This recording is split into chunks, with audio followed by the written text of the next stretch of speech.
अब चलिए आगे कुछ हम एग्जाम्पल्स करते हैं जिसमें हम एक ही सेट को या एक ही एग्जाम्पल को तीनों मेथड से लिखने की हम प्रैक्टिस करेंगे।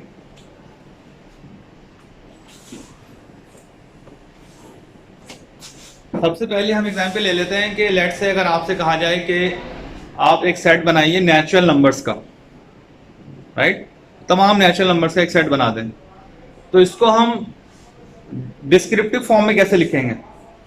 हम लिखेंगे n, सेट का नाम लिखेंगे n, और हम लिखेंगे ऑल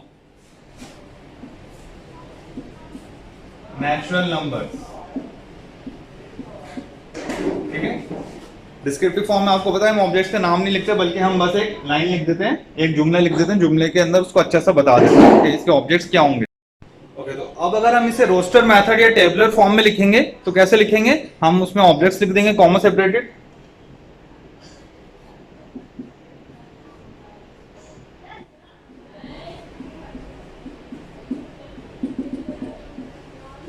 राइट, ये हो गया आपका टेबुलर फॉर्म और ये हो गया आपका डिस्क्रिप्टिव मेथड। अब तीसरी टाइप हमने पढ़ी थी रूल मेथड या सेट बिल्डर फॉर्म। अब इसको सेट बिल्डर में कैसे लिखेंगे अब वो देख लेते हैं।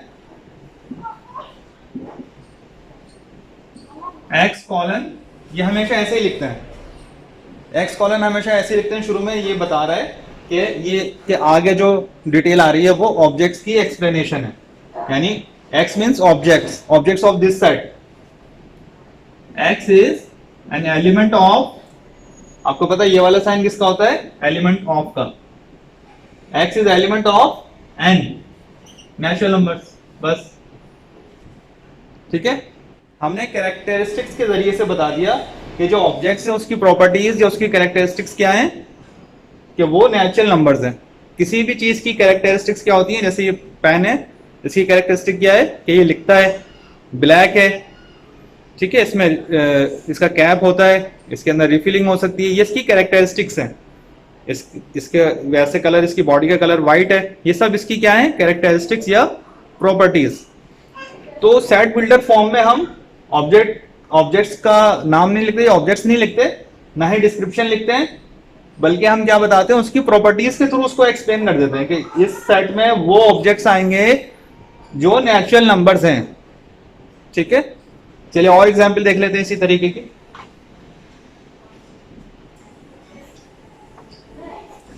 अब अगर आपको मैं कहूं कि आप सेट बनाइए इवन नंबर्स का, ठीक है, तो डिस्क्रिप्शन फॉर्म में कैसे लिखेंगे आप उसको? ई फॉर इवन नंबर्स, और आप कहोगे ऑल इवन नंबर्स।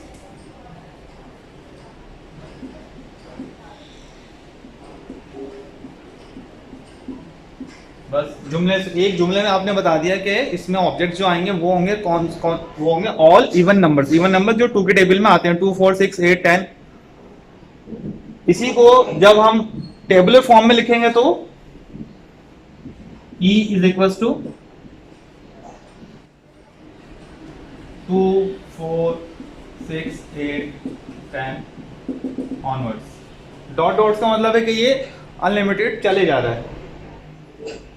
इसी को हम सेट बिल्डर फॉर्म में या रूल मेथड में लिखेंगे तो हम कहेंगे E is equal to x colon, यानी x की डेफिनेशन आ रही है आगे, x means objects, x is equal to, x is the element of E for even numbers.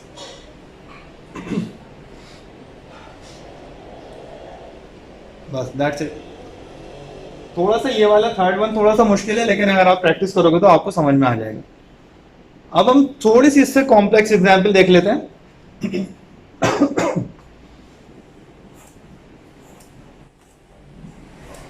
Let's say आपको सेट बनाना है all natural numbers less then 10। एक set बनाइए जो जिसमें ऑल नेचुरल नंबर्स हो और वो लेस देन 10 होनी चाहिए। तो डिस्क्रिप्टिव फॉर्म में कैसे लिखेंगे? n is equal to all natural numbers, और लिखेंगे लेस देन 10। ठीक है, इस तरीके से हम इसको लिख देंगे। ये सेट हो गया आपका। अब देखिए इसमें हमें दो बातें बताने पड़ रही हैं कि ये ऑब्जेक्ट्स जो हैं वो नेचुरल नंबर्स है, और दूसरी बात हमें एक और बताना पड़ रही है कि वो लेस देन 10 है, अनलिमिटेड नहीं है। सारे नेचुरल नंबर नहीं, सिर्फ 1 से लेके जो 10 से पहले पहले हैं, वो जो 10 से छोटे हैं, 1 से लेके 10 से छोटे तक। इसी को हम टेबुलर फॉर्म में कैसे लिखेंगे? 1 2 3 4 5 6 7 8 9, ठीक है। कॉमा सेपरेटेड ऑब्जेक्ट के नेम्स आ गए, ये आपका टेबुलर फॉर्म है या रोस्टर मेथड है। थर्ड वन, अब हम वो कैसे लिखेंगे? लास्ट वन, तीसरा रूल मेथड या सेट बिल्डर फॉर्म। आपको पता है एक्स आ जाएगा हमेशा एक्स कॉलन, यानी एक्स की यानी ऑब्जेक्ट्स के आगे डिस्क्रिप्शन या उसकी कैरेक्टरिस्टिक्स आने वाली है। X is element of N, ये तो हमें पता है कि एक्स जो है वो यानी ऑब्जेक्ट्स नेचुरल नंबर्स हैं। कॉमा लगाएंगे। एक और बात बतानी है कि x is less than 10, x less than 10, ठीक है। अब ये कंप्लीट हो गया। इसमें हमें दो कैरेक्टरिस्टिक्स बताने पड़ गए, दो प्रॉपर्टीज बताने पड़ गई। पिछली दफा एक ही बताई थी कि बस वो नेचुरल नंबर से तमाम, अब के दो बताना पड़ गई हमें। x is element of n, यानी ऑब्जेक्ट जो है वो एलिमेंट है नेचुरल नंबर्स के, और वो 10 से छोटे हैं। x लेस देन 10, 10 से छोटे हैं, बस, ठीक है। तो इस तरीके से हमने समझ लिया तीनों तरीके, तीनों मेथड्स की हमने प्रैक्टिस भी कर ली, थोड़ा सा हमने इसको डिटेल से कर लिया। फर्दर हम और एक्सरसाइजेस करेंगे इसकी, और आप भी प्रैक्टिस कीजिएगा तो आपको ये अच्छा सा समझ में आ जाएगा। ओके, अब हम बात करेंगे टाइप्स ऑफ सेट्स की। सेट्स की किस्में, सेट्स की टाइप्स क्या क्या होती हैं।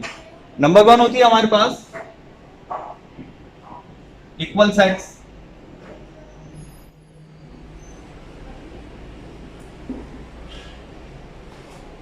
इक्वल सेट्स तब होगा जब दो सेट्स के एलिमेंट्स बिल्कुल सेम होंगे।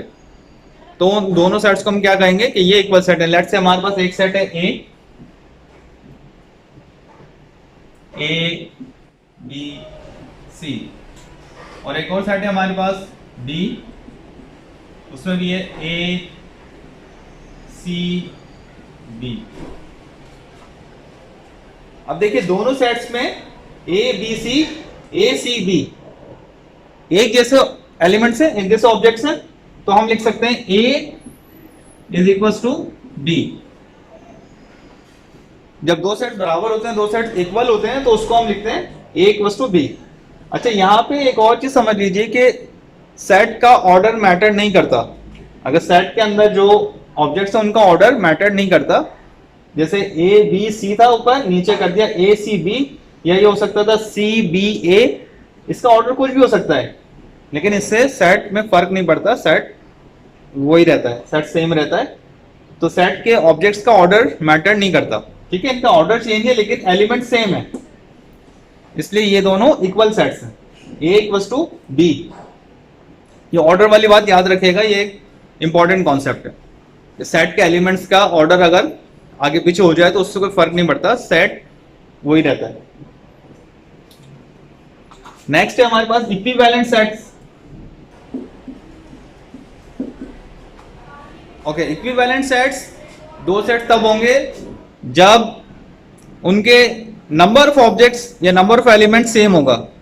एलिमेंट्स डिफरेंट है लेकिन उनका काउंट सेम है दोनों के एलिमेंट्स का। फॉर एग्जाम्पल एक सेट है ए हमारे पास, वो है A B C, B set है 1 2 3। अब ये दोनों सेट्स इक्वल सेट्स नहीं है, राइट। इक्वल सेट्स के लिए एलिमेंट्स का सेम होना जरूरी है, लेकिन इनकी काउंट सेम है। 1 2 3 एलिमेंट्स इसमें, 3 एलिमेंट्स इसमें, तो काउंट दोनों का सेम है, दोनों के नंबर ऑफ ऑब्जेक्ट सेम है। तो ये कौन सा सेट, ये क्या कहलाएगा, कौन सी टाइप है ये इक्विवेलेंट सेट्स है।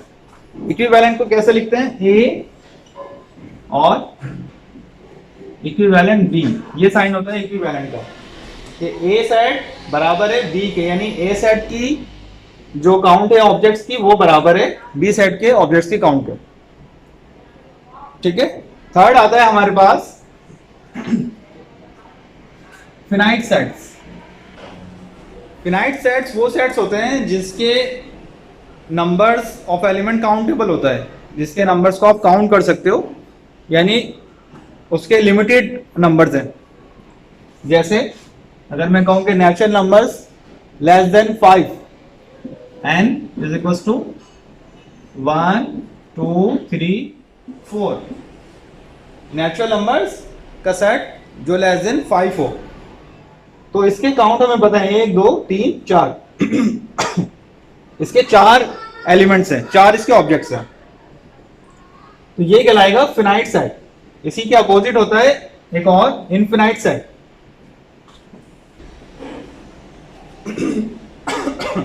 इनफिनाइट सेट्स वो होते हैं जिसके ऑब्जेक्ट्स की का काउंट नहीं होता कोई, वो अनलिमिटेड होते हैं। जैसे all natural numbers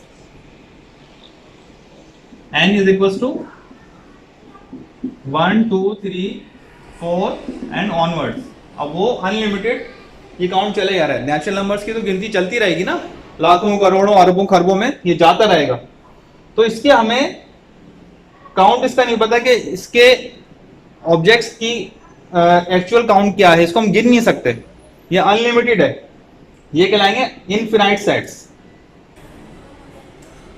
okay, number 5 हमारे पास आता है एम्प्टी सेट्स। एम्प्टी सेट यानी खाली सेट जिसके अंदर कोई ऑब्जेक्ट ना हो।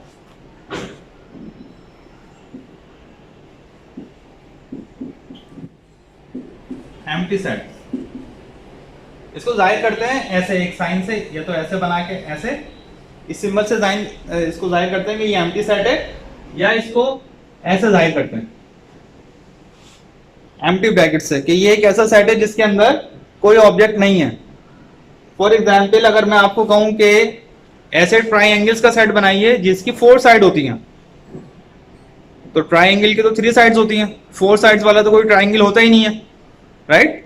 तो अगर आपसे कहा जाएगा कि ऐसे ट्राइंगल्स की का सेट बनाइए जिसकी 4 साइड्स हैं, तो क्या होगा, उसका आपको एम्प्टी सेट बनाना पड़ेगा, उसका एम्प्टी सेट बनेगा।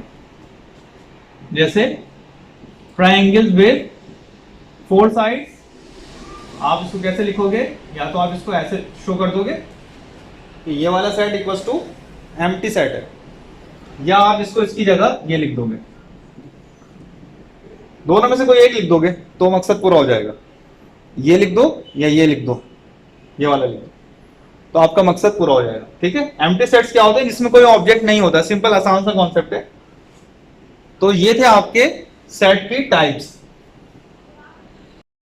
ओके, लास्ट कॉन्सेप्ट है आपके इस चैप्टर का, कार्डिनल नंबर ऑफ सेट।